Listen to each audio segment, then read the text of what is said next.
Death Claims, a Dave Brandstetter mystery. Book 2. Author, Joseph Hansen. Publisher, University of Wisconsin Press, Terrace Books.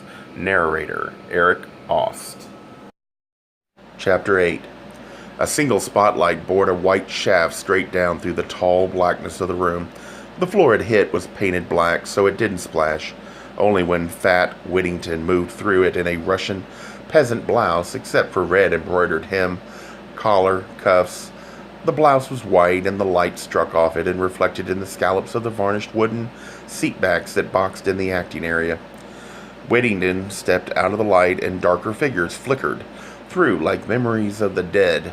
Boys, girls, long hair, jeans, jerseys, playbooks in their hands, seen, not seen, reciting lines. They sounded like lost children trying to cry to each other in a cave. Dave went down the carpet, hushed steps, used a hand to shield his eyes, made out Whittington in a far corner, a swollen moon seen through smoke.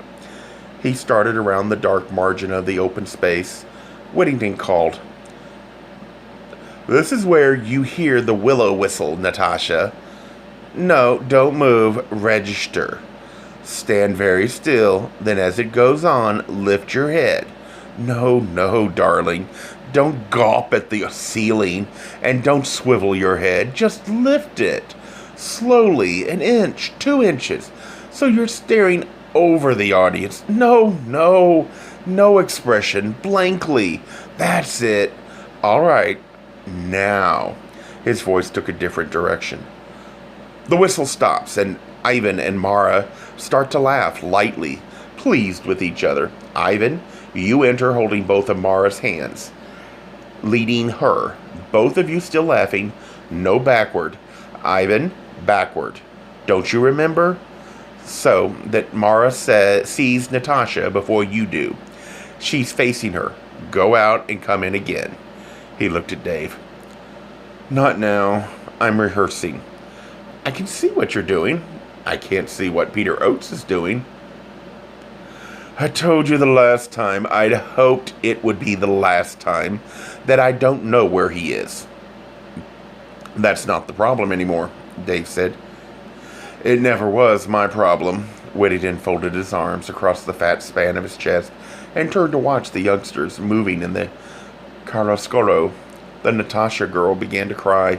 Dave said, "He's locked up. He says he killed his father." What? Whittington wheeled his big bulk around. His mouth was a slack gap of shadow in the blurred, pale bloat of his face. What'd you say? You heard me, Dave said. Whittington banged his head together. It was a loud sound to come from a couple of pillows. The Marar girl was doing a mean little crab dance around the Natasha girl. She'd started to sing. She stopped with a little shriek, laughter from the dark. Someone blew a slide whistle. It sounded surprised. Whittington told them, I think the coffee must be ready. He led Dave around the black partition and down the long room of beaverboard, booths and costume racks. At its end, on a packing crate table, the big shiny coffee maker Dave had seen last night in the lobby showed a little red light and made stomach noises. Cellophane bags of coffees and midget donuts waited beside it, with sugar, powdered milk substitute, a box of wooden stirring sticks as if turned loose by Play-Doh. The cave children came out of the dark blinking and swarmed happily at the packing case. Whittington led Dave outdoors, where clean sunlight fell through the brushy leafage of giant eucalyptus. Then he halted and half turned back. Did you want coffee? The offer was mechanical. Dave shook his head. Whittington frowned. Killed his father. You said his father drowned. Dave told him what was in the confession. His father wasn't a big man. The boy could have done it, if he knew the fireman's carry. He knew it. Whittington sounded numb. A few feet off stood a 10-year-old Bentley convertible that needed a wash and a new top because the old one was gray, rags. Whittington had lost his light-footedness. He trudged heavily across ground carpeted in brittle red leaves, and leaned back against a dented fender. I taught him myself for a war play. He had to lift a black boy almost twice his weight. Dave went to him. And while there was rain that night, there was no wind to speak of. The sea wasn't rough. If he swam well, like a seal. But kill? Whittington frowned, gave his big head a shake. A strand of pale red hair fell over an ear. He couldn't. And his father? He adored his father. Charming man. I met him one night, terribly disfigured. But after a minute, you didn't notice. Later, you remember him as handsome. Of course, Peter had to get his beauty from somewhere. Why would he kill him? The answer that leaps to mind, Dave said, is for $20,000 in life insurance. That night was his last chance at it. It was the only money his father had to leave. Somehow, through all his disaster, he'd kept up payments on that policy. And now he was going to cut Peter out. I don't know for whom. Probably April Stannard. Pretty girl, Whittington said. I gather she and John Oates were much in love. Also, she'd sold most of what she owned to pay his medical bills and looked after him. Housed him. Fed him. Facts, Peter knew, and she'd been good to Peter, too. He liked her. Whittington nodded, and he had a great sense of fairness. I can't see him wanting that money. Not really. Money didn't mean anything to him. Do you know what I often said to him? That in another time, another period of history, he'd have been a saint. It's only that they've gone out of style. There are no jobs for saints anymore. I'm not so sure, Dave said. I talked to him this morning, and he said the money didn't matter. And I think he meant it. I don't think it ever mattered. Not to him. He looked hard at Whittington. How much did he love you? Whittington's big face reddened. His voice went cold. How are you using that word? You define it, Dave said. You were together constantly since last June. You kept his picture by your bed. You took a projector full of color slides off him. Before he had enough training, you cast him in a big role in a moth-eaten costume drama nobody would stage anymore except to show off a pretty boy in tights. He was always here, hardly ever at home. His family, his friends, thought he was obsessed with theater. Was it theater, or was it you? Whittington straightened, swelled. Now you listen to me. I told you the other morning. I'm more interested in what you didn't tell me. That the city has cut back your funds, and that you're keeping the place going out of your own pocket, and that the pocket is nearly empty. And just how, Whittington tried to sound steely, but he was pale, is that supposed to involve Peter? $20,000 should cover operating expenses here for quite a time. Whittington stared. You are out of your mind. I don't think so. Peter worshipped his father. Everyone says so. They were inseparable, yet he left him flat, very suddenly. No one knows why. But I think I can guess. John Oates had become a morphine addict. It changed him. He was blackmailing former friends. He even tried to steal from a store. Peter found out about it. It hit him hard. All that love wouldn't just go away. It would turn into something else. What if it turned into contempt? What if it seemed to him his father didn't matter anymore, and that you did? You loved him, a brilliant man, a famous man, petted him, flattered him, and you were doing something fine, he believed in, or thought he believed in, and for lack of money, it was going to come to an end. His father was no good anymore. Not to himself, not to anyone else. Why not have that money? You, Whittington said, are incredible. The setup here the other morning. Dave jerked his head to indicate the narrow windows of the apartment visible through the treetops. Didn't demand much of the imagination. That boy in your bed wasn't Peter Oates, but he might have been. He was no nephew. He knew I knew that, and he knew how I knew it. Whittington's brows rose. Did he? Shrewd child. I marvel. All right. Yes, I wanted Peter in my bed. Wouldn't you? But hints and gallantries made no impression, so I staged Lorenza Cio for him. He was Oblivious, I lost patience and spoke my mind. No, he hated to hurt me. I'd been kind, he liked me, but no.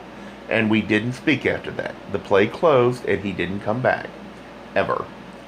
If you don't believe me, he nodded toward the mill door. Ask any of them. They talked of nothing else for a week. You said he was straight. Was he? Whittington pushed heavily away from the fender. At the end, in my pain, I asked him a mistake. I knew he made a fetish of honesty. He told me no, he wasn't straight, as you can imagine. Whittingham brushed grit from his hands. That made his refusal easier to take. Arana Blanca still looked bleak. The cheery paint on the old house, the glitter of the blue bay, the keen whiteness of the sand were lonely. The trim boats at the jetties waited like blind classroom kids, arms raised with no teacher to turn them loose.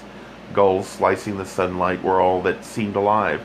The weary lift door on the car stalls under the pink house still gaped, but the old station wagon was gone. At the top of the shaky stairs, he worked the buzzer and waited. No one came. He stepped off the worn rope door, matted and lifted it a shower of sand. He looked along the outer edges of the pink painted door frame for a small nail. Then there was no small nail. He stretched to run a hand along the top of the frame. The key had lain there for a long time. It was crusty, but it went into the lock all right. It turned the lock. He pushed the door and went inside, where the curtains this time were open to the blue stare of empty bay and sky. She'd kept at her cleaning. The room looked the way it must have looked in her mother's day. The spooled maple glossy, the chintz slipcovers straight, even a bowl of flowers on the coffee table. California poppies, yolk yellow, a place for everything and everything in its place, except Cook's Voyages. They still leaned like dark old tombstones at the foot of the wall of books. He opened the door in that wall, not far. It hit something and stopped.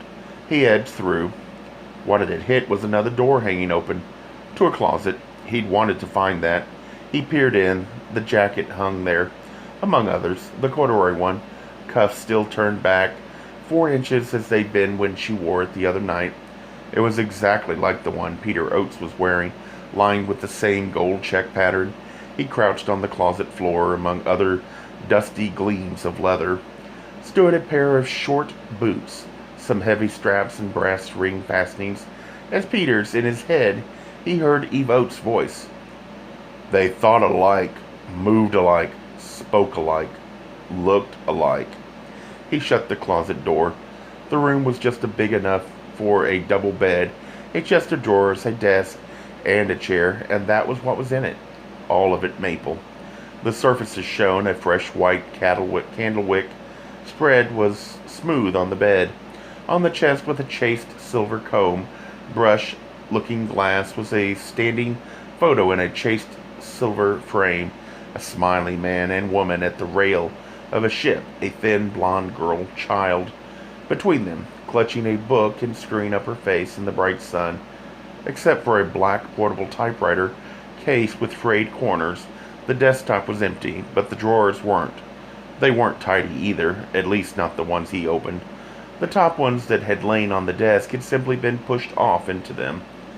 Bills, empty envelopes, flyers, blue chip stamps, pencils, ballpoint pens, limp rubber bands, bent paper clips, some dog-eared snapshots, and notes on scraps of paper. He put on his glasses, sat down, sorted the scraps, dusty to the touch.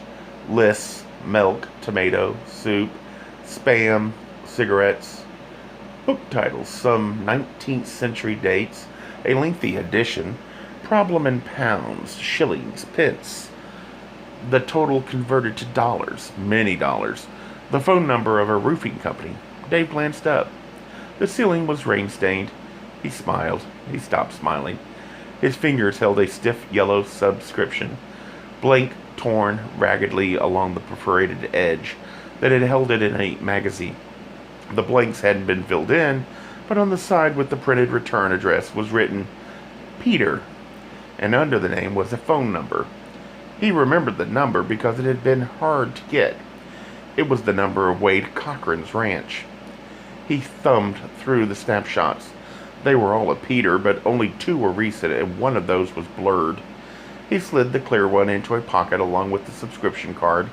He put away his glasses, palmed the stuff back into the drawers, shut the drawers. He set the chair back, put the key where he found it.